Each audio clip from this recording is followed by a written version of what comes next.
शांति। राम राम। मैं पंडित एस.के. मिश्र पिछले कुछ वीडियो से सामुद्रिक शास्त्र के आधार पर हम स्त्री पुरुषों के शरीर के लक्षण, अंग लक्षण के बारे में चर्चा कर रहे हैं। इससे मैंने बहुत सारे वीडियो बना रखे हैं पहले से ही।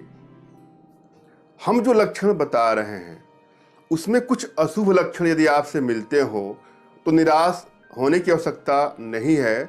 इसका समाधान हमारे शास्त्रों में है और मेरे द्वारा बताए गए शुभ लक्षण आपसे मैच करते हो तो बहुत ही अच्छी बात है और इसमें अधिक प्रयास करने की आवश्यकता है जिससे शुभ लक्षणों में वृद्धि हो सके, उनकी शुभता में वृद्धि की जा सके। मैं जो कुछ भी बता रहा हूं उनका उल्लेख हमारे शास्त्रों में है। हम इस वीडियो के माध्यम से नारी के कोख, नारी के पेट, उदर और नारी के पसलियों की चर्चा करने वाले हैं। किसी नारी के, स्त्री के, बहन के, माता के, किसी युवती के पेट को देख करके, उसकी कोख को देख करके, उदर को देख करके, उसके पसलियों को देख करके उसके वर्तमान, उसके भविष्य और उसके स्वभाव के बारे में जानकारी देना मेरा एकमात्र उद्देश्य यहाँ पर है। और किसी एक लक्षण को देख करके, शरीर के किसी एक लक्षण को देख करके किसी भी नारी के या किसी भी पुरुष के पूरे व्यक्तित्व का आकलन आप नहीं कर सकते। इसमें आप लोगों को बारीकी से शरीर के सभी लक्षणों को जानने की आवश्यकता है और क्रमशः मैं एक एक अंग की बारीकी से चर्चा करूंगा। हम सीधे आज के विषय वस्तु पर चलते हैं। वीडियो को आपको ध्यान से देखना है, समझना है और सुनना भी है। जिस नारी की कोख आवर्त सहित ऊंची हो वह नारी बांझ होती है। इसका उल्लेख हमारे शास्त्रों में है। जिस नारी की कोख ढीली चमड़ी वाली हो वह सन्यासिनी होती है। जिसकी कोख आवर्त सहित प्रतीत हो वह दासी होती है। इसको भी प्रायः शुभ नहीं माना गया है। जिन नारियों की पसलियां समान, मांसयुक्त, कोमल, शुभदायक, छिपी हड्डियों वाली हो वे स्त्रियां निसंदेह सौभाग्यशाली होती हैं। शास्त्रों में इसको शुभ माना गया है।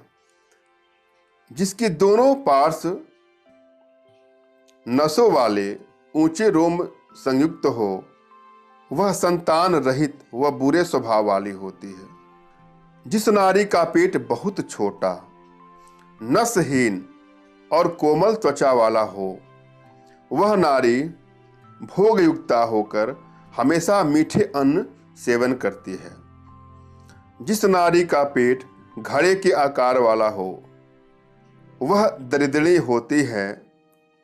जिस नारी का पेट मृदंग के समान कुम्हड़े या यवों के आकार का हो तो उसका वह पेट बड़े दुखों से भरता है। अर्थात बहुत मेहनत करना पड़ता है। इनको दुर्भाग्यशालिनी माना गया है। इनके जीवन में काफी संघर्ष होता है। जिस नारी का पेट चौड़ा हो वह नारी संतान रहित तथा बुरे भाग्य वाली होती है। जिस नारी का पेट लंबा हो वह ससुर व देवर का नाश करती है। जो कुशोदरी हो वह बड़े भाग्य वाली होती हैं। जिसका पेट 3 बलियों से युक्त हो वह भोग वाली होती हैं। जिसके रोमों की पंक्ति सीधी पतली सी हो वह सुख व क्रीड़ा की भूमि है। हमारे शास्त्रों में ऐसा माना गया है। मैंने अब भली भांति समझाने का प्रयास किया है। आशा है आप लोग के समझ में आया होगा। फिर भी यदि आपके जीवन में कोई समस्या हो तो निराश होने की आवश्यकता नहीं है। अपना तुरंत का खींचा हुआ फोटो हमारे व्हाट्सएप पे मैसेज करें।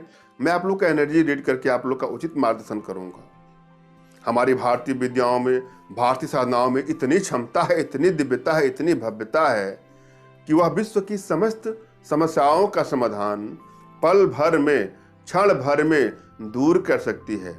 और आप सभी हमारे माध्यम से अपने घर बैठे अपनी सभी प्रकार की आर्थिक समस्या, मानसिक समस्या और शारीरिक समस्याओं का समाधान प्राप्त कर सकते हैं। धन्यवाद। राम राम।